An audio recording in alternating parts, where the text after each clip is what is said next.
Welcome back students.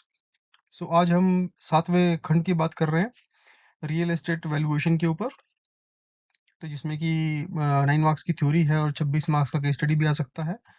तो 6 parts में हम लोगों ने काफ़ी हद तक थ्योरी कवर कर ली है इसकी, और आज हम इसके बारे में वैल्यूएशन टेबल के बारे में बात करेंगे, जो कि केस स्टडीज़ के लिए और पूरे एग्जाम में जो भी हम आगे फर्दर केस स्टडीज़ भी करेंगे उन सब के अंदर ये सब चीज़ें आज वाला सेशन काम आएगा।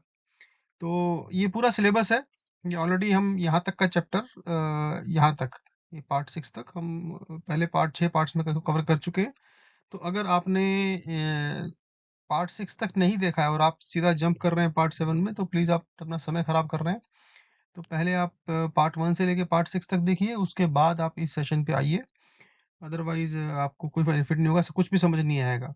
तो आज का चैप्टर हम टोटली फोकस करेंगे construction and use of valuation, और जिसके अंदर की हम लोग फ़ॉर्मूला समझेंगे।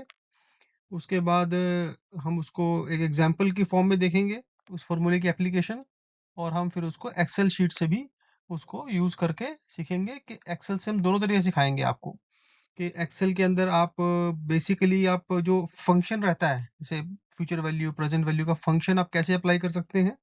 और अगर आप फंक्शन भूल भी जाते हैं, तो आप एक्सेल शीट के अंदर नॉर्मल तरीके से कैसे उस क्वेश्चन को सोल्व कर सकते हैं, क्योंकि कई बार एग्जाम के अंदर आपको एक्सेल जो मिलती है उसमें ये फंक्शंस एनेबल्ड नहीं होते हैं।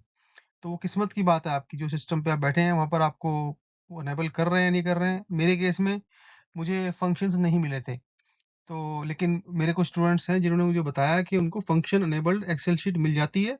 ये इसी तरह से जैसे कि कैलकुलेटर जो है वो साइंटिफिक अलाउड नहीं है, बट अगर आप ले आते हैं तो आपकी किस्मत की बात है, कभी कभी वहां पर आपको साइंटिफिक कैलकुलेटर अलाउ कर देते हैं। तो आप लेके चांस ले सकते हैं, बट आपको तैयार रहना पड़ेगा कि विदाउट साइंटिफिक कैलकुलेटर और without function enabled in Excel sheet आप उस एग्जाम को सॉल्व कर सकें और आपको दिक्कत ना आए। तो इसलिए हम दोनों तरीके से सिखाएंगे आपको। तो पहला ये हम आज के सेशन में ये 5-6 कॉन्सेप्ट हम कवर करेंगे। Basically future value of 1 rupees invested once, तो ये बेसिकली कंपाउंड इंटरेस्ट है, जो हमने अपना क्लास कक्षा 7-8 में सीखा है, वही कॉन्सेप्ट है। इसको हम सिंप्लीफाइड में समझेंगे कि फ्यूचर वैल्यू, अगर हम आज 1 रुपया इन्वेस्ट कर रहे हैं तो उसकी फ्यूचर वैल्यू कितनी आएगी। ठीक है। उसके बाद प्रेजेंट वैल्यू ऑफ 1 रुपी, कि अगर हमने 1 रुपया हमने हमें 2 साल बाद 5 साल बाद मिलने वाला है, तो उसकी प्रेजेंट वैल्यू क्या है, ये हम समझेंगे कॉन्सेप्ट को। तीसरा कॉन्सेप्ट हमारा रहेगा future value of ₹1 invested annually. तो इसमें क्या है कि अगर मान लीजिए हम 1 रुपया हर साल जमा करते हैं अकाउंट में, तो उसकी एक सर्टेन पीरियड के बाद क्यूमुलेटिव वैल्यू कितनी आएगी। मान लीजिए हम एक एक रुपया हर साल 10 साल तक जमा करते हैं, 10 रुपए जमा किए, तो उस पर कुछ इंटरेस्ट लगेगा, तो वो 11 रुपए आएगी, 12 रुपए आएगी, that is called future value. Sinking fund हम ऑलरेडी बात कर चुके हैं पिछली पार्ट 6 के अंदर। सिंकिंग फंड क्या होता है और सिंकिंग फंड फैक्टर क्या होता है, और sinking fund factor, annual sinking fund factor, ये जो फैक्टर्स हैं हम इसमें यहाँ पे निकालने का प्रयास करेंगे। थोड़ा सा मैं ब्रीफ कर देता हूँ। ये बेसिकली क्या है कि आपका सिंकिंग फंड फैक्टर क्या है, कि आपको मान लीजिए 1 रुपया चाहिए आज से 10 साल के बाद, तो आपने हर साल कितने पैसे आपने जमा करने हैं बैंक में या अलग से रखने हैं, ताकि वो इकट्ठे होते होते और इंटरेस्ट मिला के 1 रुपया हो जाए। तो ये basically future value of 1 rupee invested annually का रिवर्स है।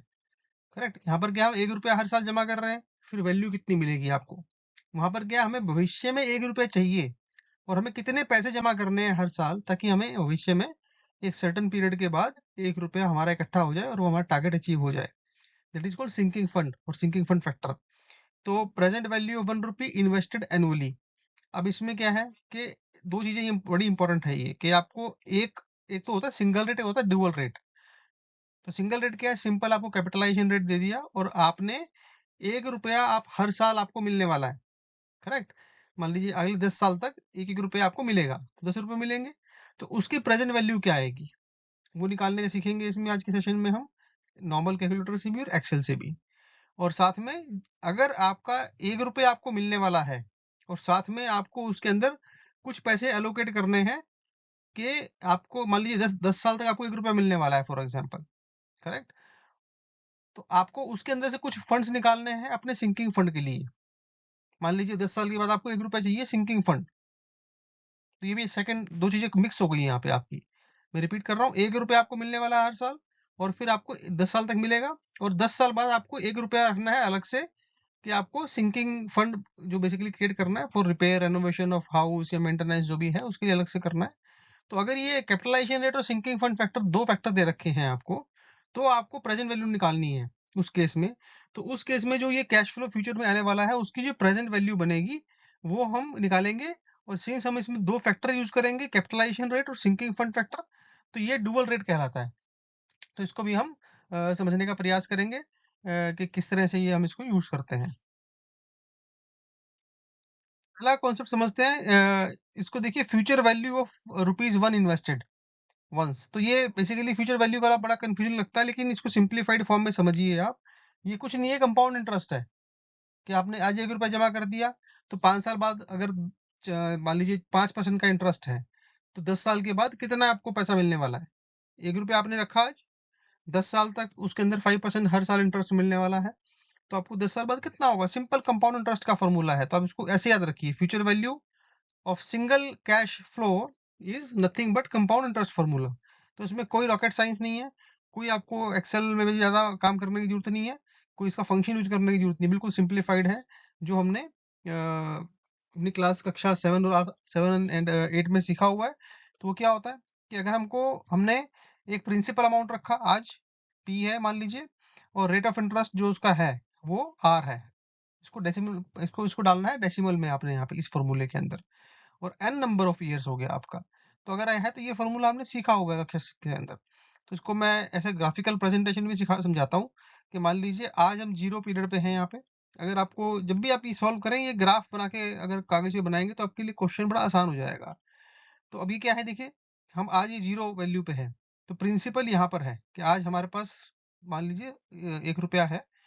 तो एन ईयर्स के बाद, ये नंबर ऑफ ईयर्स है नीचे, ठीक है, एन ईयर्स के बाद उस अमाउंट की ग्रॉस अमाउंट कितना होगा, अगर हम रेट ऑफ इंटरेस्ट आर पकड़ते हैं, तो ये फॉर्मूला है उसका, जो अपना कंपाउंड इंटरेस्ट का फॉर्मूला हमने कक्षा 7 में सीखा है। अब आगे एग्जांपल की फॉर्म में समझते हैं इसको। What is the gross amount receivable that you will receive after 10 years if you invest 50,000 rupees at 3% come rate of interest compounded annually. तो यहाँ पर आपको क्या क्या दे दिया, प्रिंसिपल मिल गया 50,000 रुपए, एनुअल कंपाउंड इंटरेस्ट कितना है 3%, और आपको ईयर पीरियड दे रखा है 10 साल का। तो सारा इन्फॉर्मेशन दे रखी है, इस फॉर्मूले में डालिए और ये वैल्यू निकल आएगी। अब इसी एग्जांपल को हम एक्सेल शीट की फॉर्म में, एक्सेल शीट में समझते हैं कि इसको हम कैसे निकाल सकते हैं। और ये अब एक्सेल शीट पे देखते हैं कि ये क्वेश्चन को अगर हम सॉल्व करना चाहें तो क्या इसका तरीका है। तो पहले, जैसे मैं हमेशा बोलता हूँ, एक्सेल शीट में अगर आपने कोई भी क्वेश्चन सॉल्व करना है, पहले आप इन्फॉर्मेशन क्वेश्चन कुछ मत देखिए, सिंपल जो डाटा दे रखा है उसको आप एक्सेल शीट में नोट करते रहिए। तो पहला क्या है इसमें, gross amount receivable that you will receive after 10 years। तो पहला क्या, पीरियड, पीरियड मतलब आपका हो गया 10 years, ठीक है। उसके बाद सेकंड आपका क्या है, you amount invested is principal, amount invested मतलब कि कितना है, प्रिंसिपल।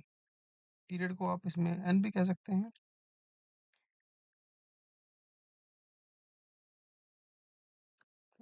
ये 10 यहाँ डाल दीजिए और इसको ईयर्स को यहाँ लिख दीजिए, क्योंकि हम इसको एक्सेल शीट में सेल्स कॉपी करेंगे।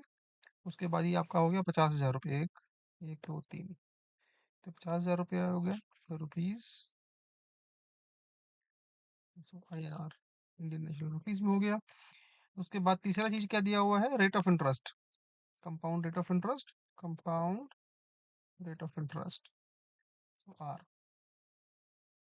ये आपका कितना दे रखा है इस क्वेश्चन में, 3%। सो 3% मतलब कि 3% लिखिए, और फिर आप इसको यहाँ पर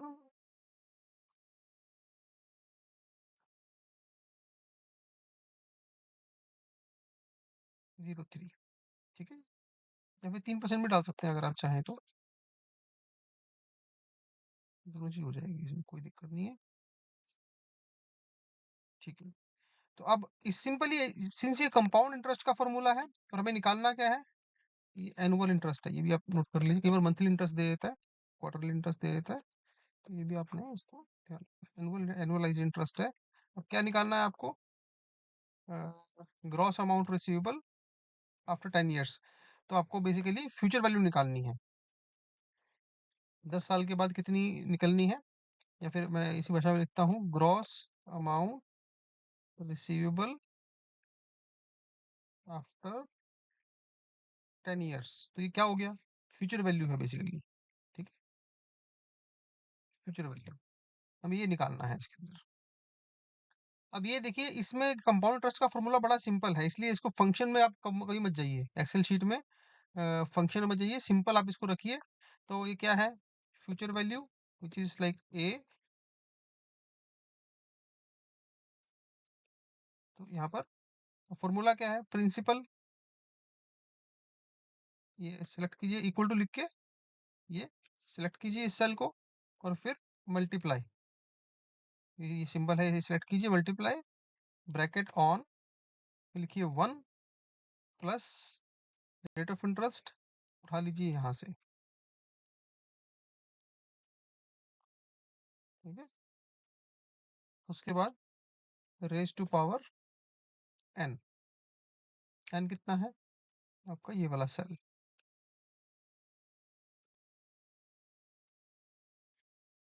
ठीक है, तो ये आपका अमाउंट आ गया है इसमें एग्जैक्टली आंसर। तो ये देखिए पूरा मैच कर गया, 67195, 67195.82।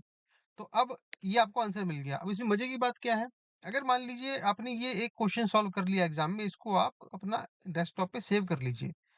अब मान लीजिए आपको एक क्वेश्चन और दे रखा है, कोई और एक एक सॉल्व कर दिया आपने किसी केस स्टडी में, कहीं आपको और फ्यूचर वैल्यू निकालनी है, तो आप इसको अगर 10 की जगह 5 कर देंगे, तो वैल्यू चेंज होती रहेगी यहाँ पे आपका, ये बन गया टेम्पलेट आपका। मान लीजिए 1 लाख कर दिया हमने, ये देखिए अमाउंट बदल रहा है यहाँ पे। ठीक है, मैं इसको थोड़ा सा और कोमा लगा देता हूँ, ताकि थोड़ा सा आपको ईजी रहे समझने के लिए। comma, थोड़ा सिंप्लीफाइड है। तो हम जैसे जैसे इसको अमाउंट चेंज कर रहे हैं, तो हम यहाँ से कोई फ्यूचर वैल्यू निकाल सकते हैं। आपको हर बार से मतलब ये नहीं करने की जरूरत है, टेम्पलेट बन गया आपका ये। ठीक है, तो इसको आप एक्सेल शीट को जैसे जब आप एग्जाम में जाएंगे, तो आपने जहाँ, ये मैं एक्सेल शीट आपको जब हम क्लासेस करते हैं वहाँ देंगे आपको टेम्पलेट ये, जिसमें कि सारे के सारे आपको ये फॉर्मूलेज हम बना के देते हैं। तो जब आप एग्जाम में जाएं, इस तरह से एक्सेल शीट खोल लें, नीचे मल्टीपल टैब्स बना लें, और उसके अंदर पहला ही ऐसे आप क्वेश्चन करें, फ्यूचर वैल्यू का एक बना के उसमें डाल दें, ताकि आपके एक टेम्पलेट बन गया फ्यूचर वैल्यू का। जितने भी क्वेश्चन एग्जाम में होंगे फ्यूचर वैल्यू के, सारे इसमें यूज करते रहिए, डालते रहिए, बड़ी स्पीड से एक्यूरेसी से निकल निकल के आता रहेगा। ये अब सेकंड एग्जांपल, एक और एग्जांपल देखते हैं कंपाउंड ये फ्यूचर वैल्यू के ऊपर। An investor purchases a land of rupees 20 lakh with an intent of selling the plot after 5 years with expectation of 6% annual return. Calculate value of plot after 5 years। देखिए अब यहाँ पे हम थोड़ा सा इसको लैंग्वेज चेंज कर रहे हैं। तो आपको समझना है कि आज इसने 20 लाख का लैंड खरीद लिया इन्वेस्टर ने, और वो 5 साल में बेचना चाह रहा है, और उसकी जो एक्सपेक्टेड रेट ऑफ रिटर्न है, यहाँ पर उसने कंपाउंड इंटरेस्ट यूज नहीं किया, उसने एक्सपेक्टेड रेट ऑफ रिटर्न बता दिया 6%। तो वो कह रहा है कि आपको 5 साल बाद कितना उस प्लॉट की वैल्यू होनी चाहिए, ताकि क्लाइंट को, जो इन्वेस्टर है, उसकी एक्सपेक्टेशन मीट हो जाए। तो लैंग्वेज डिफरेंट थी, लेकिन फॉर्मूला वही लगाना है हमको। तो यहाँ पर क्या दिया हुआ है, प्लॉट की वैल्यू दे रखी है 20 लाख रुपए, एक्सपेक्टेड रेट ऑफ इंटरेस्ट 6% दे रखा है, और पीरियड कितना है 5%। तो फॉर्मूले में लगाएंगे तो ये वैल्यू आपकी निकल के आ गई। सेम फॉर्मूला कंपाउंड इंटरेस्ट का यूज कर रहे हैं, that is future value of the plot after 5 years meeting expected rate of return by the investor. अब इसी क्वेश्चन को हम एक्सेल शीट के फॉर्मूले में लगा के देखने का प्रयास करते हैं, समझते हैं। तो अब जो हमने पिछली एक्सेल शीट बनाई थी, पिछला फ्यूचर वैल्यू का जो हमारा फॉर्मूला था, उसी को हम शीट को यूज करेंगे। और अब डाल के देखते हैं कि जो हमने पिछला जो इस क्वेश्चन में डाटा दे रखा है, उसको अगर हम इसमें टेम्पलेट में डाल देंगे, हमारी वैल्यू फटाफट निकल के आ जाएगी। तो क्वेश्चन पढ़ते हैं एक बार दोबारा से। तो ये हमारा क्वेश्चन है।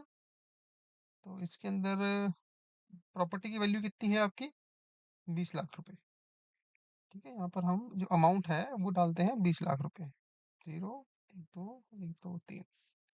तो 20 लाख की यहाँ पर वैल्यू हो गई। उसके बाद पीरियड कितना है, 5 years, 5 years, ओके। और यहाँ पर एक्सपेक्टेड रेट ऑफ इंटरेस्ट 6% उसका एक्सपेक्टेशन है। तो ये आपका 6% हो गया, और हमें निकालनी है फ्यूचर वैल्यू ही है। तो देखिए वैल्यू फटाफट निकल के आ गई, हमने कुछ भी इसमें नहीं किया, सेम फॉर्मूला हमने इसको यूज किया और मैं आपको यहाँ पर दिखा देता हूँ कि ये हमने फॉर्मूला यूज़ किया।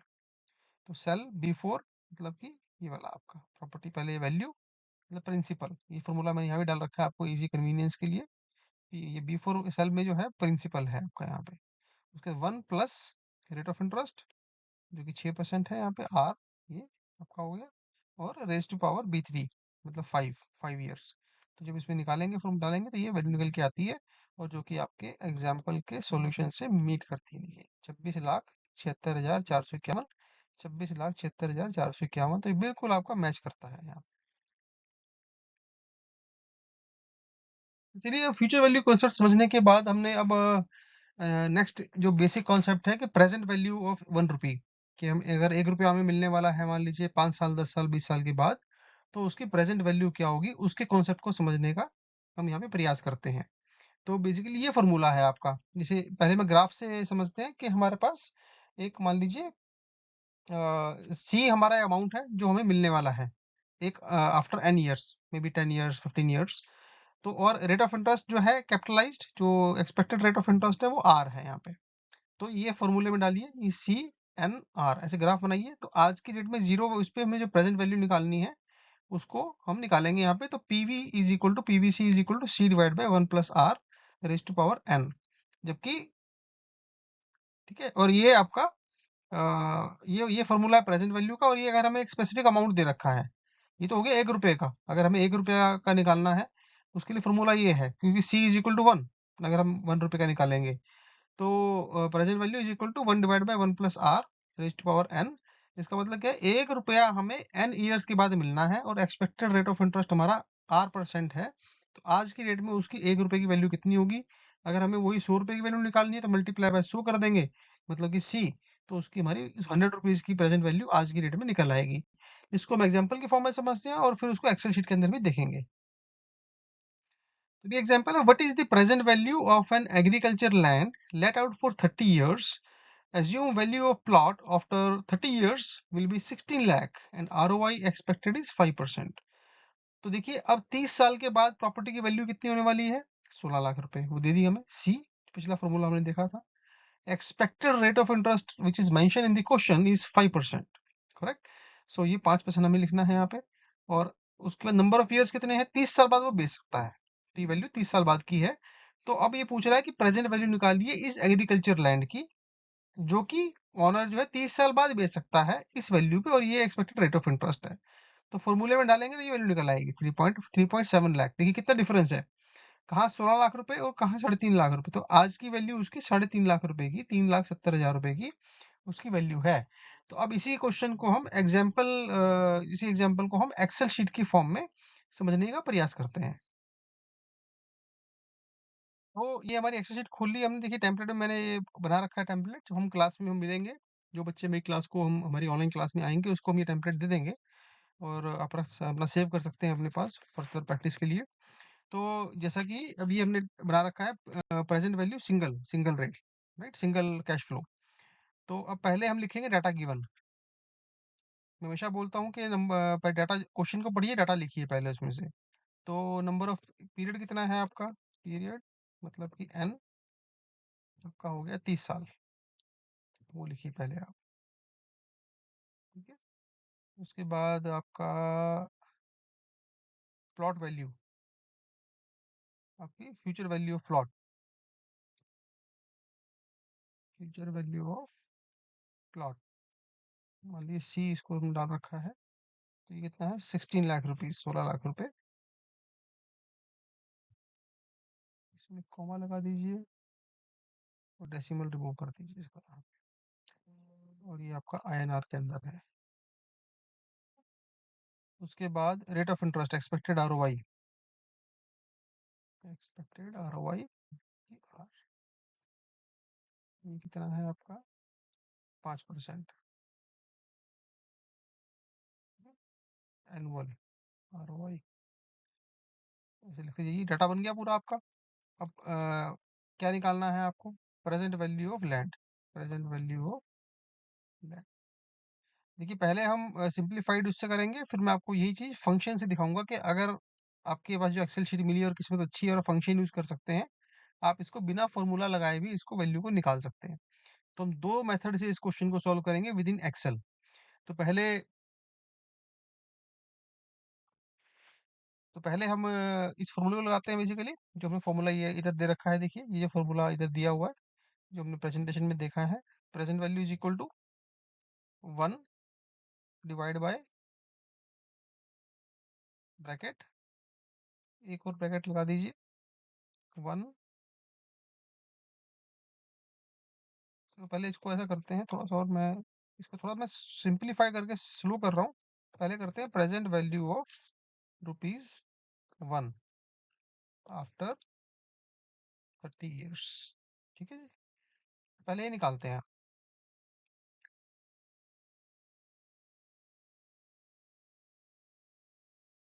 तो कितनी है आपकी ये जो फॉर्मूला ऊपर का दे रखा है, 1, 1 डिवाइड बाय ब्रैकेट कर दीजिए 1 प्लस फिर आपका R, annualized rate of return, bracket बंद, रेज टू पावर पीरियड। तो ये बेसिकली ₹1 की वैल्यू है 30 साल के बाद, कंसिडरिंग 5%। तो ये आपकी वैल्यू आ गई ₹1 की। ठीक, तो मतलब कि present value of ₹16 lakh after 30 years। इसको मल्टीप्लाई कर दीजिए 30 years से, 16 लाख से। दिस मल्टीप्लाई बाय 16 लाख, तो ये आपकी 3,70,203 रुपये आ गई। अब इसको अगर हम डायरेक्टली निकालना चाहें, सेकंड जो फॉर्मूला है ये वाला फॉर्मूले से निकालना चाहें अगर, प्रेजेंट वैल्यू ऑफ ₹16 लाख, तो इसको आप कैसा है, सेकंड फॉर्मूला में डालिए सीधी वैल्यू 16 डिवाइड बाय, या फिर इसको हम एक्सेल शीट में, क्योंकि हम टेम्पलेट बना रहे हैं इसमें, तो ये सॉरी, ये सेल सेलेक्ट कीजिए, divide by bracket 1 plus rate of interest raise to power n। तो ये आपका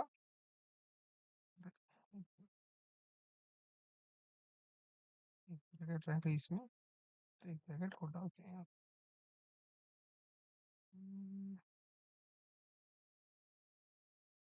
कुछ तो गलती हुई है फॉर्मूले में, सॉरी, ये आपका सेल ये सेलेक्ट करना है, देखिए। तो ये आपकी 3,70,204 रुपये, जो कि ऊपर वाली वैल्यू से मैच कर गया है इसको। ठीक है, ये दूसरा वैल्यू से आ गई। अब इसको हम यूज करते हैं फंक्शन फॉर्मूले से। तो प्रेजेंट वैल्यू, सीधा प्रेजेंट वैल्यू ऑफ 16 लाख।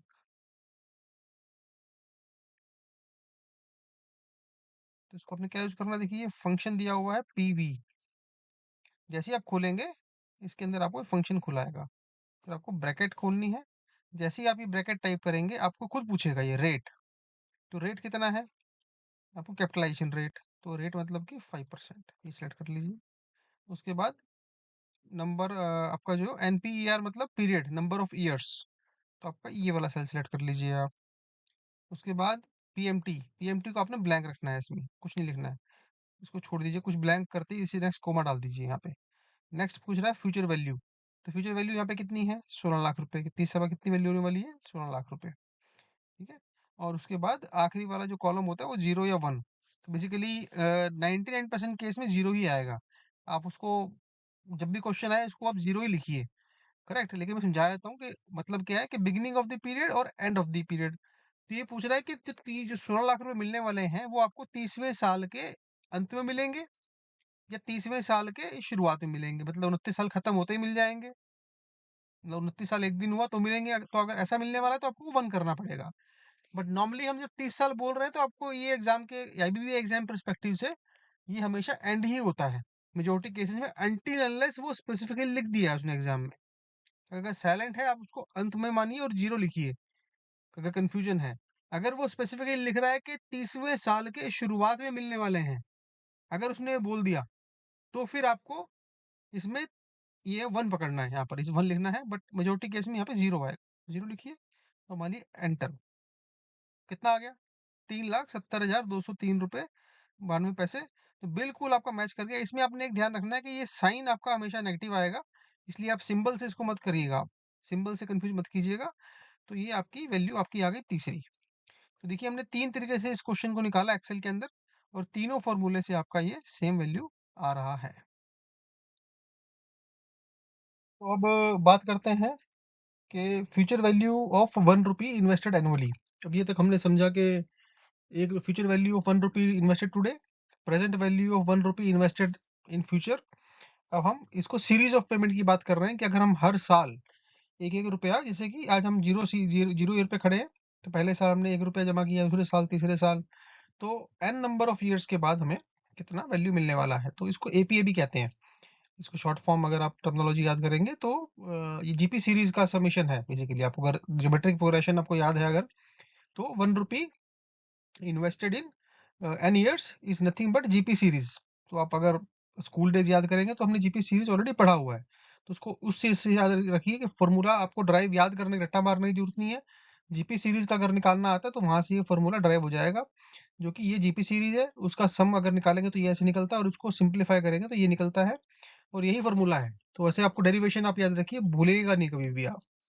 तो अगर हम 1 रुपया का वैल्यू अगर 10 एक एन ईयर्स के बाद इतना है, तो सी अगर मान लीजिए अमाउंट है, उसको तो मल्टीप्लाई कर देंगे इस फैक्टर के साथ, तो आपका टोटल अमाउंट निकल आएगा कि आज मान लीजिए 100 रुपए है, तो उसकी अगर हम हर साल 100 100 रुपए डालते हैं, जमा करते हैं एक पर्टिकुलर रेट ऑफ इंटरेस्ट पे फॉर नेक्स्ट 10 साल के लिए, तो उसकी वैल्यू कितने निकलने वाली है, दिस फैक्टर मल्टीप्लाई बाय जो कि 100 रुपीज का एनुअल अमाउंट है।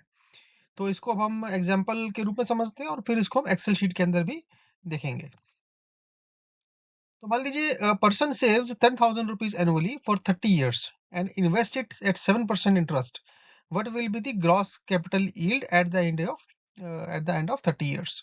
तो अब इसमें क्या पूछ रहा है कि एक आदमी 10,000 रुपए हर साल जमा करता है, और 30 साल के लिए जमा कर रहा है, और 7% का इंटरेस्ट है। ठीक है, तो ग्रॉस 30 साल के बाद उसको कितनी पूंजी मिलने वाली है, टोटल अमाउंट कितना मिलेगा? तो हमने जो फॉर्मूला पिछली स्लाइड पे ड्राइव किया, उसमें अगर हम इंफॉर्मेशन डालेंगे तो उसमें क्या हो गया, ये फॉर्मूला है, जबकि आर यहाँ पे क्या दिया हुआ, rate of interest 7%, number of years n is equal to 30। तो ये आपका एपीए निकल आएगा इससे। तो एपीए कितना है, अगर 1 रुपया इन्वेस्ट करते हैं 30 साल के लिए, तो और ये रेट ऑफ इंटरेस्ट रहेगा, तो 94.46 का 94.46 इज एपीए फैक्टर। अब इसको 10,000 से मल्टीप्लाई कर देंगे, तो कितना वैल्यू आएगा, 9,44,607 डॉलर्स, 607 रुपए, 9,44,607 रुपए। तो ये आपकी इसमें वैल्यू आ गई। अभी इसी एग्जाम्पल को हम एक्सेल शीट की फॉर्म में समझने की प्रयास करते हैं कि एग्जाम में आप इसको कैसे सॉल्व कर सकते हैं। चलिए अब एक्सेल शीट पे देखते हैं इसको। तो जैसा कि हम हमेशा कहते हैं, पहले आप ये हमारा स्टैंडर्ड टेम्पलेट है, डाटा गिवन क्वेश्चन फॉर्मूला देखेंगे हम, उसके बाद और विदाउट फंक्शन से देखेंगे। इस वाले जो वैल्यू को निकालने के लिए एफ वी फंक्शन यूज होता है, फ्यूचर वैल्यू, तो उसको हम निकालेंगे, यूज करेंगे, और विदाउट फॉर्मूला विदाउट फंक्शन अगर आपको निकालना है तो उसको कैसे निकालेंगे वो भी सीखेंगे। तो अब पहले हम क्वेश्चन पढ़ लेते हैं, डाटा गिवन ये वाला एरिया फिल करते हैं। तो यहाँ पर आपको जो सी है, सी मतलब कि कितना amount to be invested annually is 10,000 rupees. तो यहाँ डालते हैं पहले अमाउंट, या फिर सी लिख दीजिए, अमाउंट एनुअल डिपॉजिट। ठीक है, तो ये आपका हो गया 10,000 रुपये। इसके अंदर आप कोमा लगा दीजिए, सॉरी, ये कोमा लगा देंगे और डेसिमल हटा देंगे यहाँ से। तो एनुअल अमाउंट डिपॉजिटेड है, रिमार्क्स में लिख दीजिए, इसको सी लिख दीजिए थोड़ा सिंप्लीफाई करने के लिए। तो ये सी मिल गया हमको। अब आगे क्वेश्चन में क्या दिया हुआ है, पीरियड। पीरियड कितना है जी आपको, पीरियड मतलब कि एन 30, क्या है ईयर्स में दिया हुआ है आपको। उसके बाद इंटरेस्ट, मतलब कि आर, इंटरेस्ट आर, तो कितना दिया हुआ है क्वेश्चन है? 7%, 7% एनुअल इंटरेस्ट। ठीक है जी। अब निकालना क्या है आपको? Future value after 30 years, future value of deposit after 30 years। तो 30 साल तक आप 10,000 रुपये जमा करते हैं और 7% का इंटरेस्ट है, तो आपको उसमें इतना इंटरेस्ट मिलने वाला है, कितना वैल्यू आपको प्रिंसिपल अमाउंट मिलने वाला है। तो हम पहले विदाउट फॉर्मूला यूज करते हैं इसको। तो पहले सिंप्लीफाइड एपीए निकालते हैं पहले, कि हम एक एक एपीए अगर 1 रुपया के हिसाब से निकालते हैं। अगर 1 रुपया, अब 10,000 को छोड़ दीजिए आप, कि 1 रुपया अगर ये इन्वेस्टर जो है 30 साल तक जमा करता है और 7% पे जमा करता है, तो 30 साल बाद इस 1 रुपए की वैल्यू कितनी होगी? क्योंकि 30 रुपए जमा किए उसने, लेकिन इंटरेस्ट लग के उसको कितना वैल्यू मिलने वाला है, तो वो हम पहले फॉर्मूले में डालते हैं इसके अंदर और उसको फॉर्मूले से निकालने का प्रयास करते हैं। तो ये इक्वल टू, तो यहाँ पर bracket 1 plus rate of interest, bracket close, raise to power number of years n, bracket close, -1, और ये आपका आ गया ब्रैकेट बंद, और divide by rate of interest. तो देखिए ये आ गया आपका 94 रुपीज 46 पैसे, ये आपका आ गया एपीए। तो अब आपका जो ग्रोस एक्यूमुलेटेड सम है, जो ग्रोस अमाउंट है, ग्रोस या फ्यूचर वैल्यू आपकी आएगी, वो कितनी आने वाली है? 1 रुपए की वैल्यू अगर इतनी है, मल्टीप्लाई बाय 10,000 रुपये जमा करते हैं अगर आप, अगर 1 रुपये जमा कर रहे थे हर साल तो 94 रुपीज आ रहे थे, अगर 10,000 जमा करते हैं तो मल्टीप्लाई कर दीजिए इस फैक्टर, तो ये आपका आ गया। इसको बोल देते हैं आंसर 1। ठीक है, ये हो गया पहला तरीका। सेकंड तरीके से डालते हैं। अब ये सीधा वैल्यू निकाल लीजिए, जो सेकंड फार्मूला हमने आपको दे रखा है। आप अलग अलग एपीए मत निकालिए, मैं एपीए आपको इसलिए सिखा रहा हूँ बिकॉज आपको आगे जाके कुछ क्वेश्चंस के अंदर एपीए ही निकालना पड़ेगा, इसलिए आप एपीए जरूर कॉन्सेप्ट को समझिए कि एपीए कैसे निकालना है, उसके बाद ग्रॉस वैल्यू कैसे निकालनी है, शॉर्टकट ग्रॉस वैल्यू कैसे निकाल सकते हैं, और एक्सेल से 3 मेथड से आपको हम सिखा रहे हैं इसको निकालना, क्योंकि ये बेसिक प्रिंसिपल्स हैं। अगर आप समझ लेंगे तो आगे जो केस स्टडीज करेंगे उसमें आपको सिंप्लीफाइड रहेगा प्रोसेस। तो अब फ्यूचर वैल्यू डायरेक्ट निकालते हैं इसमें, हम मान लीजिए डायरेक्ट कैसे निकालेंगे। तो अब ये जो सेकंड फॉर्मूला है इसमें डालिए वैल्यू को आप। तो सी कितना है यहाँ पे आपका? 10,000 रुपये, multiply by bracket 1 plus R कितना है? ये वैल्यू होगी आपकी, bracket close, raise to power n, bracket close, -1, bracket close, divide by. तो देखिए ये वैल्यू आपकी मैच कर गई यहाँ पे, बोल्ड किया, और ये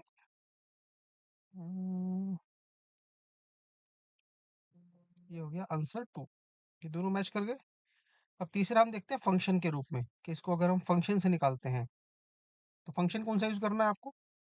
फ्यूचर वैल्यू, इसमें आपको यूज करना है F we, bracket start.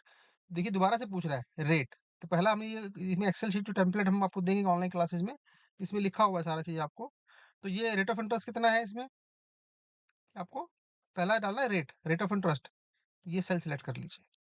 Next है पीरियड, नंबर ऑफ ईयर्स, आपका 30 साल है, आप ये वाला सेल सिलेक्ट कर लीजिए। उसके बाद पीएमटी, मतलब पीएमटी मतलब कि एनओटी, हर साल आप कितना पैसा डालने वाले हैं उसमें, तीसरा ऑप्शन ये हो गया आपको। प्रेजेंट वैल्यू आपको रखनी है ब्लैंक, क्योंकि आज की डेट में कोई आपकी इनिशियल कैपिटल अमाउंट आपका जीरो है इसमें, तो इसको ब्लैंक छोड़ दीजिए। और at the end of the period, तो अब इसमें वही चीज़ है कि आपको ये जो पैसा आप डाल रहे हैं वो आपको इसमें जीरो ही पकड़ना है। एजम्पशन अगर आपको इंटरनल वो एग्जाम में दे रखा है कि साल के शुरुआत में आप जमा कर रहे हैं, तो जो 1 रुपया है वो हर साल के अंत में जमा कर रहे हैं आप, ये 10,000 रुपये साल के एंड में जमा करेंगे। तो आपने ये फैक्टर याद रखना है ठीक है, मैं आपको 2 तरीके सिखाता हूँ कि अगर आप शुरू में जमा करते हैं और बाद में जमा करते हैं उसमें अंतर क्या आता है, दोनों दिखाता हूँ आपको इसमें। तो ये पहले हम एज्यूम करते हैं कि वो at the end of the period आप जमा कर रहे हैं तो उसमें वैल्यू कितनी आती है। तो ये आपकी वैल्यू आ गई यहाँ पे, ये देखिए मैच कर जाएगा वैल्यू। ये ये मैच कर गया, आंसर 3। ये हमने किया एंड ऑफ द ईयर, ठीक है। अगर हम इसको स्टार्ट ऑफ द ईयर कर दें, फ्यूचर वैल्यू ब्रैकेट सब बाकी सब कुछ सेम डालते हैं हम, rate, then period, then annual amount deposited, then present value 0 है, then 1 at the beginning of the year.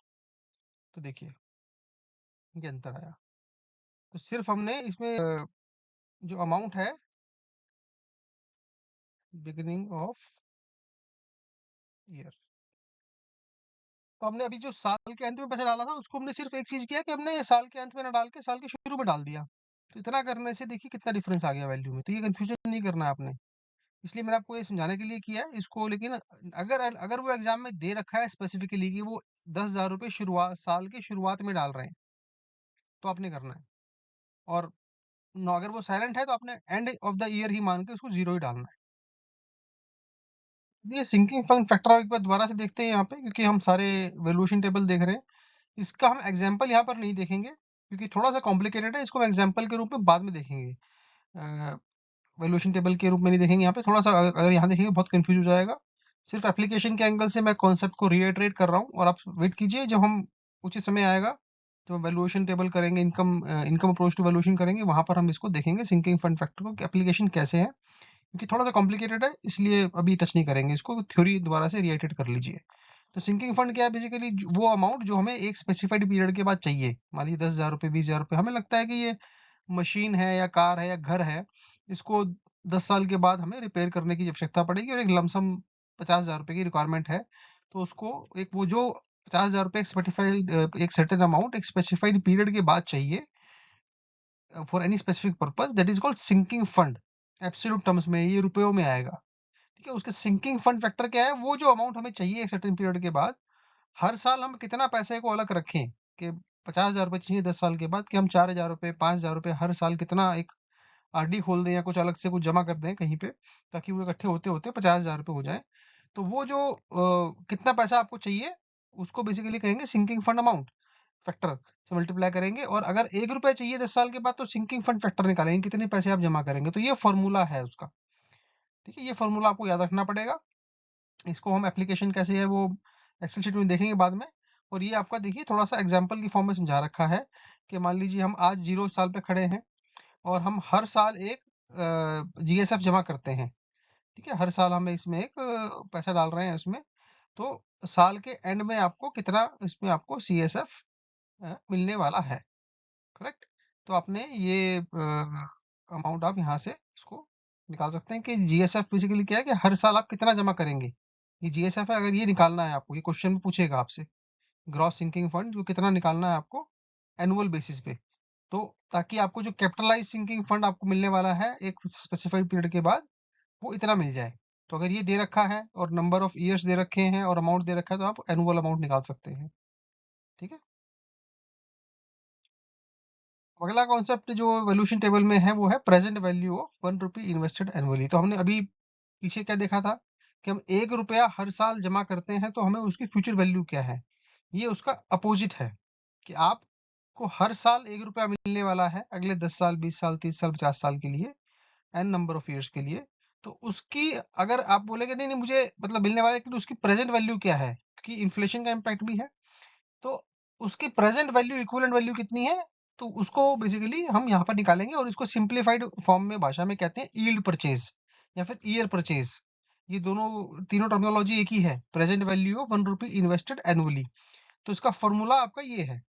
तो ईयर परचेज अगर 1 रुपया आपको मिलने वाला है अगले मान लीजिए एन नंबर ऑफ ईयर्स के लिए और आपकी एक्सपेक्टेड रेट ऑफ इंटरेस्ट जो है वो आर है, तो आपका ये फॉर्मूला उसमें लगने वाला है। तो 1 रुपया का जो है एपीए वो इतना आएगा आपका। First calculate future value of future annuity using formula जो हमने पीछे निकाला था। डेरिवेशन कैसे करेंगे मैं डेरिवेशन सिखा रहा हूँ, अगर आप भूल जाएं इस फॉर्मूले को तो उसको ड्राइव करने का तरीका क्या है।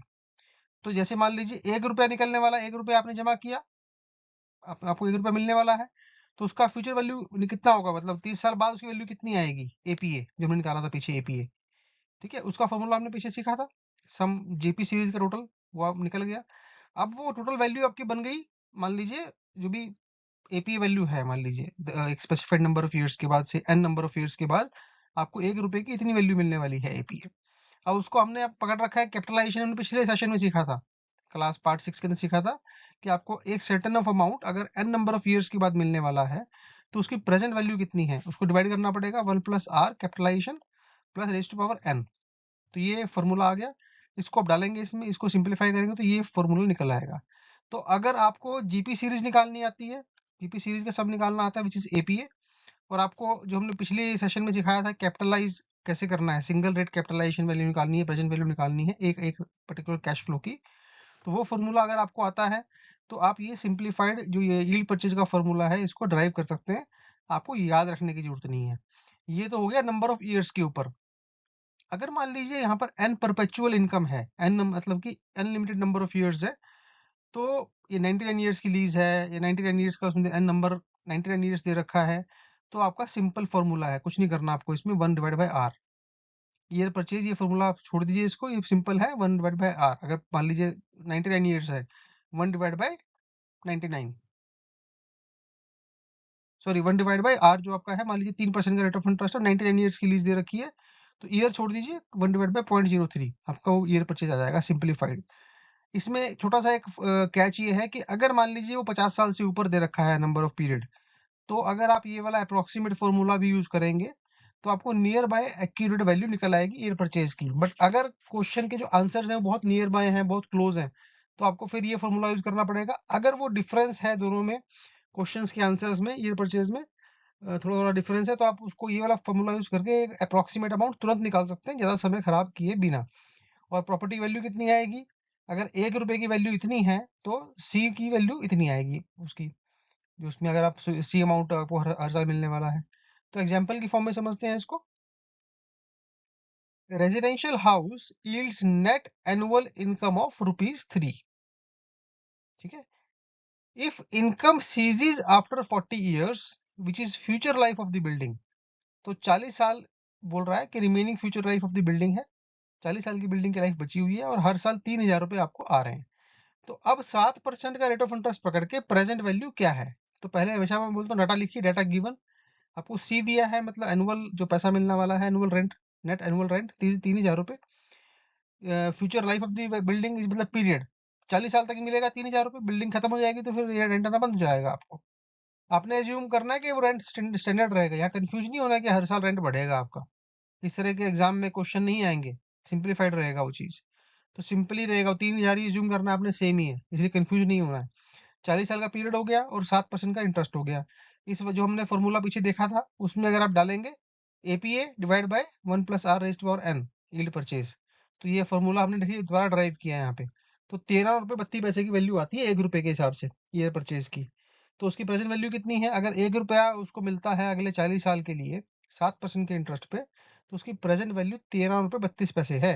तो उसको मल्टीप्लाई करेंगे 3,000 से, तो ये 39,966 रुपए आ जाएगी इसकी प्रेजेंट वैल्यू, 3,000 रुपए की 40 साल के लिए 7% के इंटरेस्ट पे।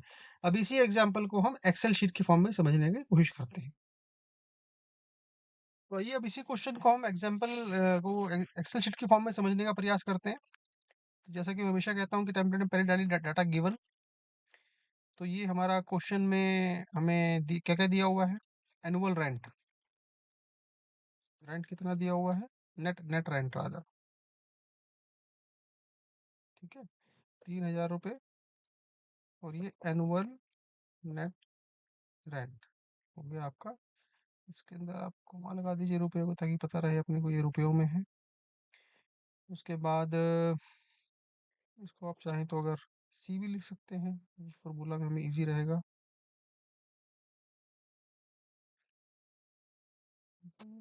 उसके बाद क्वेश्चन में दिया हुआ है नंबर ऑफ पीरियड 40 ईयर्स, तो फ्यूचर लाइफ ऑफ बिल्डिंग या पीरियड एन 40। ईयर्स में आ गया आपका ये। आपका rate of interest ROI R 7%। ये एनुअल इंटरेस्ट है, एनुअल ROI। ठीक है जी, अब निकालना क्या है आपको?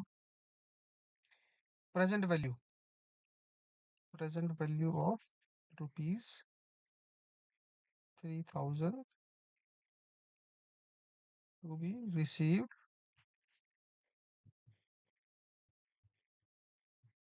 Annually for next 40 years। ठीक है, चलिए सर, ओके। तो अब पहले हम इसको फॉर्मूले से निकालते हैं कि आपको यील्ड परचेज, ईयर परचेज या फिर यील्ड परचेज अगर ₹1 का निकालना है, यील्ड परचेज आपका इसमें आ गया ₹1 का।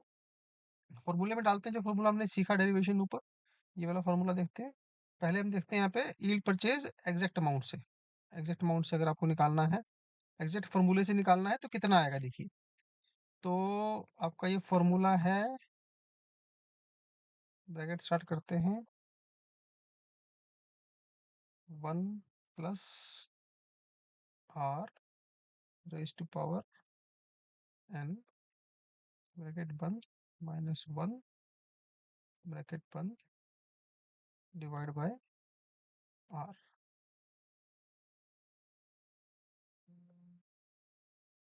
दोबारा देखते हैं कहाँ पर मिस्टेक कर दी है।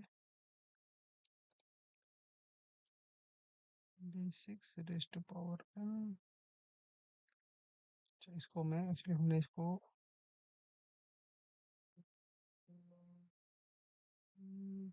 कुछ शायद मिस्टेक के, दोबारा इसमें कोशिश करते हैं एक बार।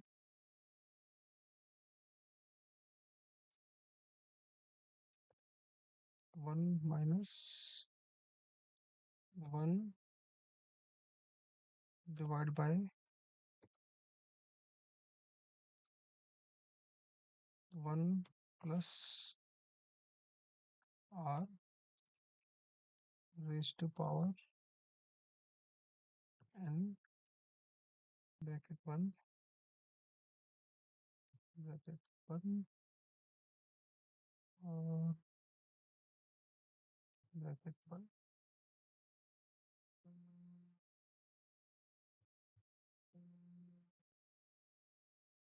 यहाँ पर ब्रैकेट हमें थोड़ा ठीक करना पड़ेगा, डिवाइड बाय r।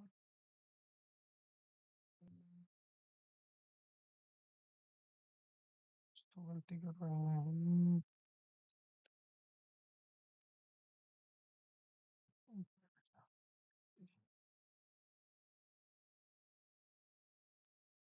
ये आ गया देखिए वैल्यू। ठीक है, ये आ गया आपका एग्जैक्ट फॉर्मूले से, एग्जैक्ट फॉर्मूला। अब इसको निकालते हैं अप्रोक्सीमेट फॉर्मूले से, अप्रोक्सीमेट फॉर्मूले से सेम वाईपी निकालते हैं अगर, तो 1 डिवाइड बाय r। सिंस ये 40 ईयर्स है तो बड़ा नंबर ऑफ ईयर्स है। देखिए अप्रोक्सीमेटली आपका नियर बाय आ रहा है वैल्यू। अगर आपके पास एग्जाम में समय नहीं है तो अगर तुक्का मारना है तो तुक्का इसकी वजह से मारना है, कुछ भी अगर आपको याद नहीं है, फॉर्मूला याद नहीं है, simple divide by 1 divide bye r करिए और उसको निकाल के डाल दीजिए। और अब हम इसको निकालते हैं कि present value of property, present value of property. तो वाईपी पहले हम निकालेंगे एग्जैक्ट फॉर्मूले से और फिर अप्रोक्सीमेट फॉर्मूला। ठीक है, अब यहाँ पर आपको वाईपी पहले डालना है, जो ये फॉर्मूला हमने यहाँ दे रखा है, value property C divide by R, sorry multiply by YP is equal to, property value is equal to YP multiply by annual rent.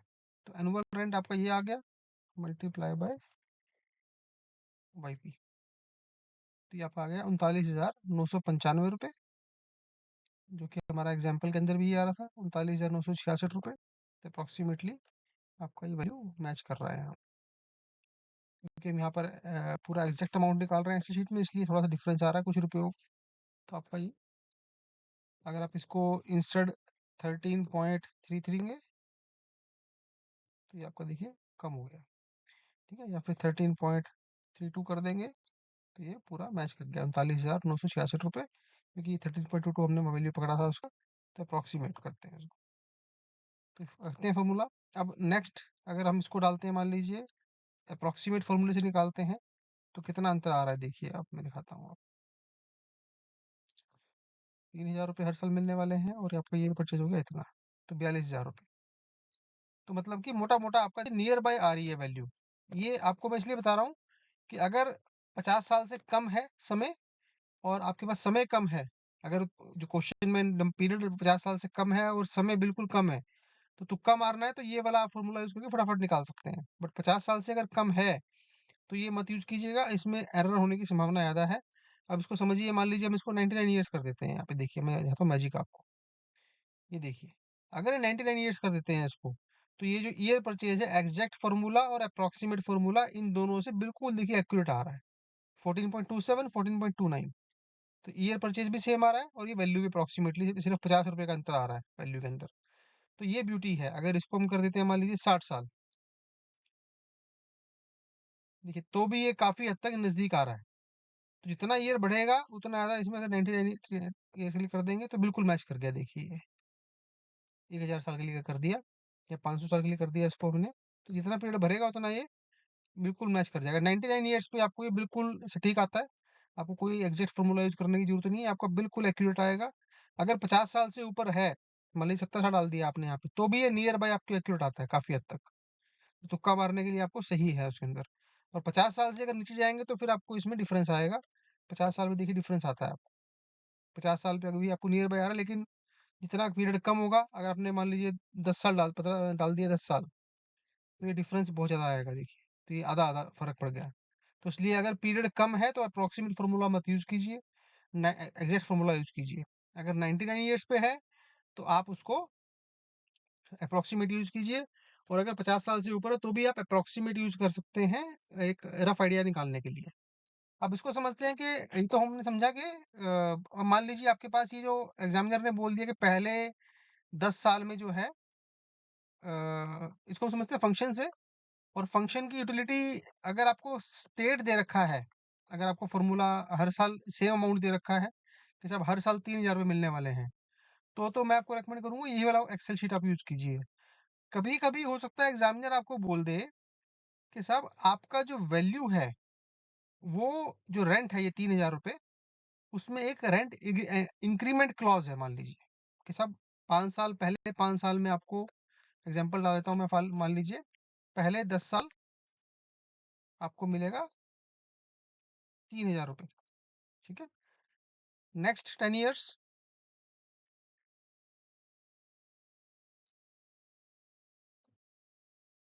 आपको मिलेगा 4,000 रुपये।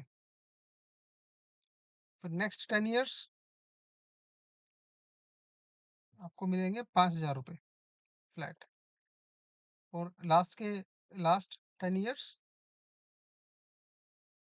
आपको मिलने वाला है 6,000 रुपये, ठीक है।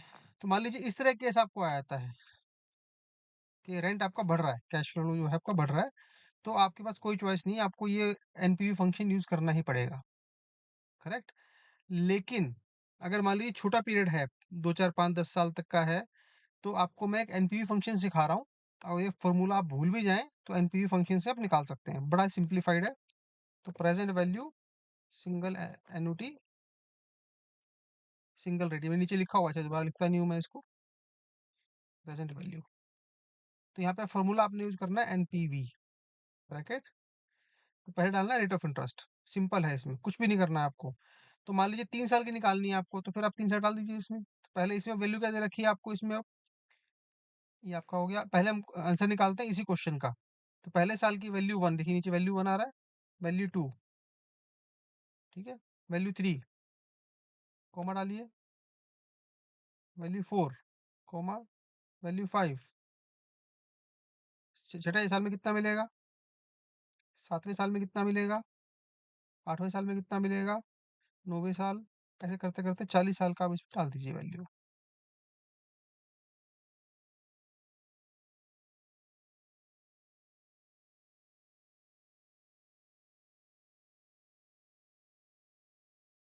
एक टाइप नहीं हो रहा है सर। 12वें साल में, 13वें साल में, 14वें साल में, 15वें साल में 3,000 रुपये, 16वें साल में 3,000 रुपये, 17वें साल में,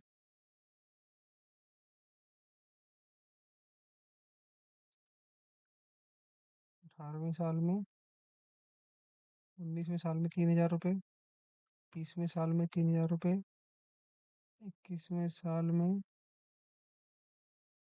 ये देखिए यहाँ पर ये रह गया एक, ये अपने ध्यान रखना है इसको कि कोई रह ना जाए बीच में वैल्यू। ये कुछ कुछ साल का वैल्यू देखिए रह गया था बीच में, ब्लैंक रह गया था, तो मैं इसको दोबारा से डाल रहा हूँ। और कहीं पर भी दो कॉमे इकट्ठे नहीं होने चाहिए। ये 3,000 रुपये यहाँ भी डाल दिया हमने, थोड़ा सा अभी रह गया, देखिए वैल्यू मैं दोबारा डालता हूँ उसको। तो ये 90 साल की वैल्यू रह गई इसमें 3,000 रुपये। तो ये भी कहाँ तक गया है, 20वें साल, 20वें साल में, 21वें साल में, 22वें साल में, 23वें साल में, 24वें साल में, 25, 26, 27, ये एक रह गया बीच में, 26, 27, 28वां साल, 32वां साल, 30वां साल, 31वां साल, 32वां साल, 33, 34, 35, 36, 37, 38, 39 और ये 40। ये देखिए अब, तो अब यहाँ पे हमने क्या किया था, इसको क्वेश्चन को डाटा हम ठीक करते हैं। तो देखिए आपका मोटा मोटा ये बिल्कुल कितना आ रहा है वैल्यू, ये बिल्कुल अप्रोक्सीमेट बिल्कुल आ रहा है एग्जैक्ट वैल्यू, 40 साल का आपका वैल्यू आ रहा है। शायद हमने कहीं पर एक इसमें वैल्यू छोड़ दी, ये देखिए 1 साल का रह गया बीच में कैश फ्लो, 10वें साल की वैल्यू रह गई थी, इसलिए ये वैल्यू मैच नहीं कर रही। एक ही यहाँ पर ये वैल्यू रह गई है हमारी, बिल्कुल मैच करेगा ये 33वें साल का, आपके सारा दिया हुआ है। देखिए 39,995 रुपये, बिल्कुल ही मैच कर गया देखिए। ठीक है, आंसर 3, तो एग्जैक्ट फॉर्मूले से ही आपका बिल्कुल मैच कर रहा है। तो अगर पीरियड कम है तो आप ये वाला फॉर्मूला, अगर फंक्शन अलाउ कर रखा है सिस्टम ने आपको एक्सेल शीट में, ये आप फॉर्मूला यूज कर लीजिए, तो आपके लिए बड़ा आसान रहेगा। अब मैं इसको समझाता हूँ कि अगर मान लीजिए वो डिफरेंस है, जो हमने एग्जांपल देखा भी 10 साल का अलग अलग आपको डिफरेंस किराया आना है हर साल, तो आप इसको कैसे निकाल सकते हैं। मान लीजिए अब इसको हम सेम फॉर्मूले को यूज करते हैं, एनपीवी, और रेट हमारा मान लीजिए 7% का ही है। ठीक है, तो पहले साल में हमें मिलने वाला है 3,000 रुपये, दूसरे साल में 3,000 रुपये, तीसरे साल फिर 3,000 रुपये, चौथे साल फिर 3,000 रुपये, 5वें साल फिर 3,000 रुपये, छठे साल 3,000, 7वें साल 3,000, 8वें साल फिर 3,000,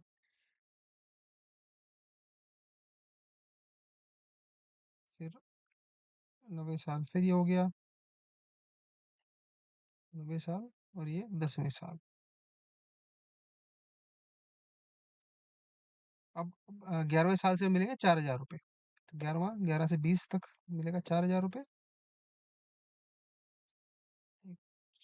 12वें साल में 4,000 रुपये, 13वें साल में 4,000 रुपये, 14वें साल में 4,000 रुपये, 15वें साल में 4,000 रुपये, 16वें साल में 4,000 रुपये, 17वें साल में देखिए नीचे 17 आ रहा लिखा, ये साल भी आ रहा है, 18वां साल, 19वां साल और ये 20वां साल।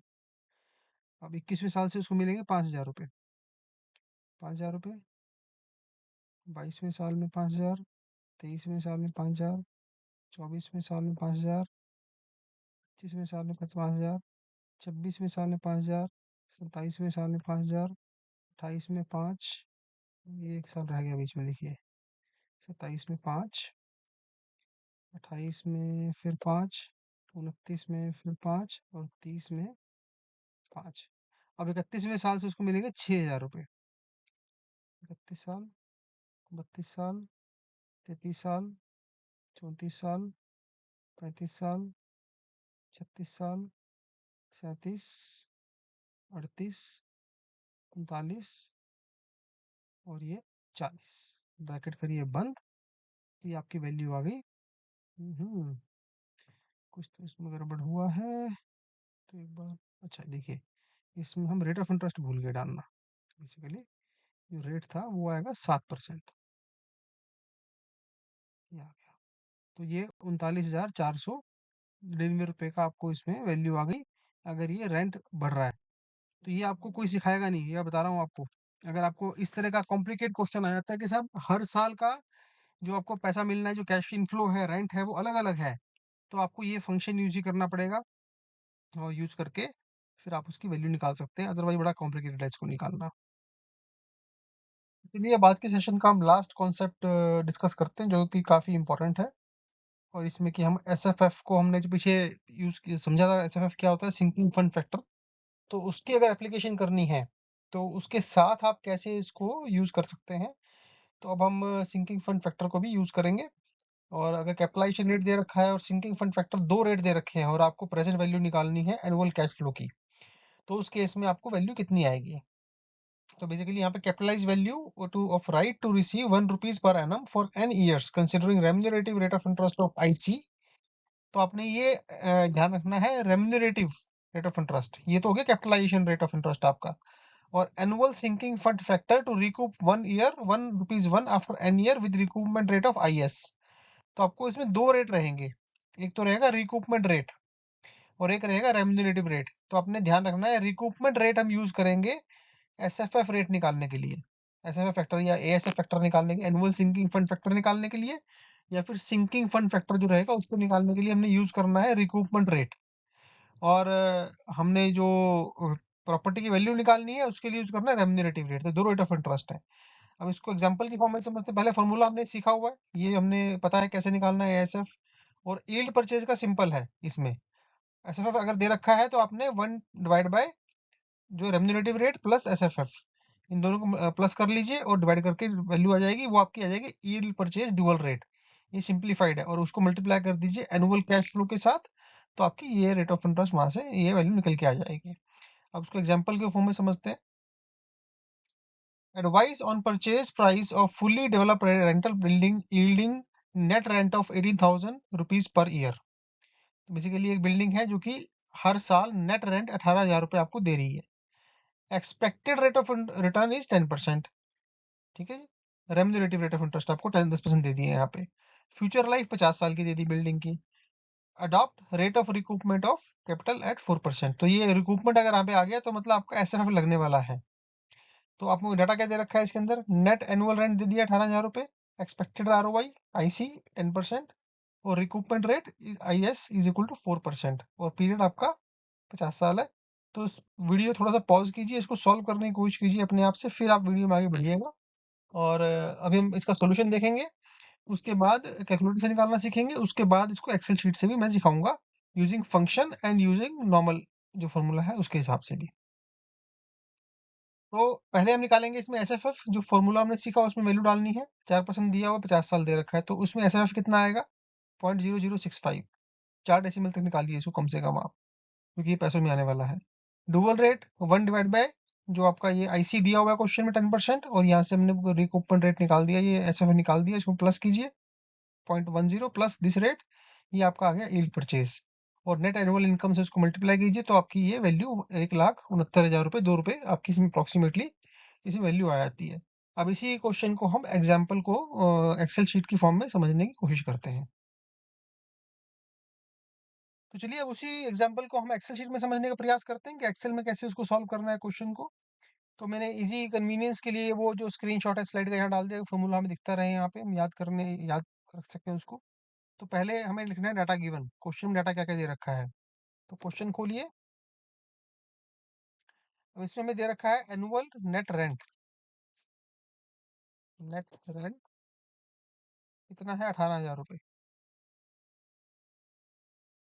इसको लिख लीजिए पहले, INR एनुअल नेट रेंट। ठीक है, ये आपका आ गया। इसको मैं रुपयों में हमेशा कॉमा लगाने का प्रयास करता हूँ कि पता रहे ये रुपयों में है।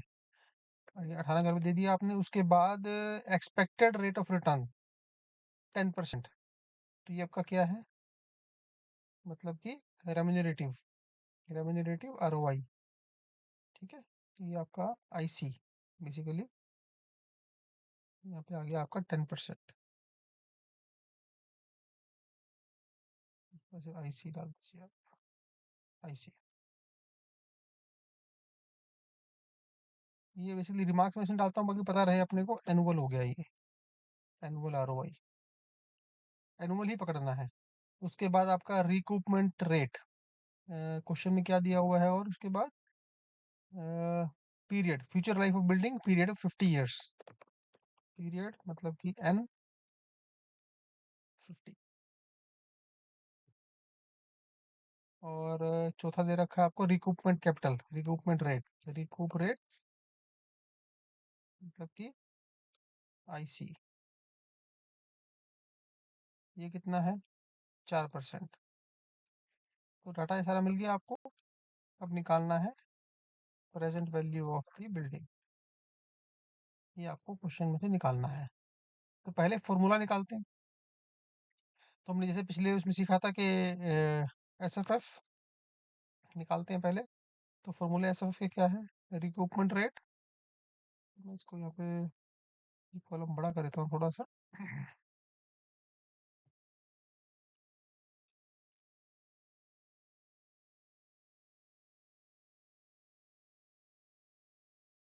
तो रिकूपमेंट रेट कितना है आपका? ये जो फॉर्मूला यूज करना है हमको, IS, सॉरी, ये आपका रिकूपमेंट रेट यहाँ पे आपका आएगा, यस, ये IS। और ये रेम्यूनरेटिव रेट आपका है IC, IC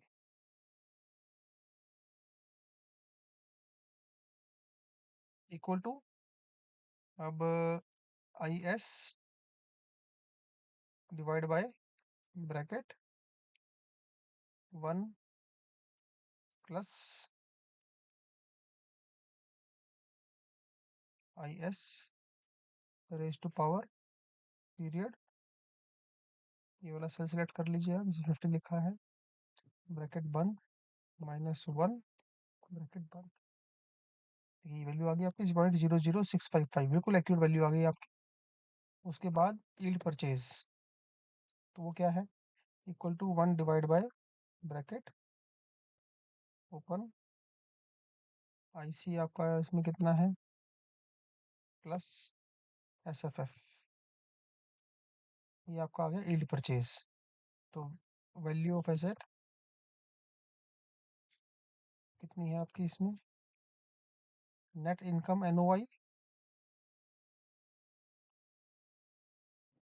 multiply by year purchase, dual rate, dual rate आ गया आपका। ये आपका आ गया 168। इसको मैं थोड़ा सा और कर देता हूँ, ईयर परचेज डुअल रेट।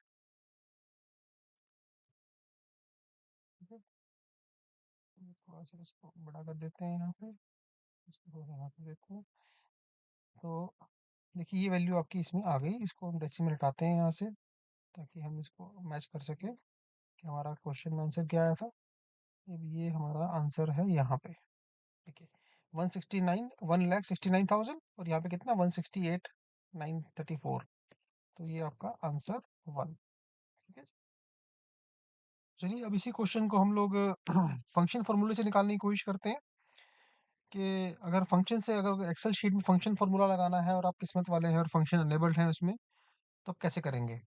तो पहले आपको इसमें एस एफ एफ निकालना है। इसे मैंने ऊपर किया, फिर हम यील्ड परचेज निकालेंगे। मैं कॉपी कर लेता हूँ उसको यहाँ पे।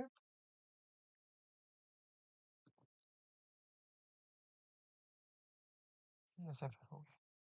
अब एस एफ एफ करने के लिए क्या है, आपको यूज करना है फॉर्मूला पी एम टी। देखिए ऊपर लिखा है मैंने। तो पहले आपको आएगा रिकूपमेंट रेट 4% दिया हुआ है। पीरियड कितना है, 50 साल आपका आ गया यहाँ पे। प्रेजेंट वैल्यू आपने हमेशा जीरो रखनी है, यहाँ पे जीरो डालिए, ब्लैंक रख दीजिए उसको। और फ्यूचर वैल्यू हमेशा 1 रुपी रहेगी, 1 रुपी। और आखिरी टाइम जो ऊपर टर्म रहेगा इसमें टाइप, वो जीरो रखना है। अगर अनटिल अनलेस वो दिया हुआ है कि बिगिनिंग ऑफ द ईयर, तो आपको इसमें एंड ऑफ द ईयर ही पकड़ना है, बाय ज्यूम यही करना है आप। तो ये देखिए वैल्यू निकल के आ गई है। अब इसमें आपको ये नेगेटिव साइन इग्नोर करना है, तो उसको आप कॉपी कर लीजिए, इधर टाइप कर लीजिए 0065502। ये वैल्यू आ गई आपकी एस एफ एफ की। अब यील्ड परचेज कितना है, 1/बाय recoupment remunerative rate of interest plus S F F. ये आपका आ गया यील्ड परचेज 9.38। ठीक है। तो उसके बाद आप इसको अगर चाहें तो यहाँ पर लिख सकते हैं 9.38। एग्जाम में ये भी हो सकता है, आपको दोनों चीज से कर लीजिएगा, बिकॉज कभी कभी हो सकता है बिल्कुल एग्जैक्ट अमाउंट आए, लेकिन 99% केस में आपको अप टू 2 डेसिमल की वैल्यू पकड़ के तब निकालता है ये वैल्यू। तो वैल्यू ऑफ एसेट कितनी आ गई, वैल्यूएशन ऑफ दिस, ये भी आपका यील्ड परचेज है, डिवाइड बाय 18,000, 1,68,934 रुपये। तो अगर आप अप्रोक्सीमेट वैल्यू निकालेंगे इसकी, जो 2 डेसिमल से निकालनी है,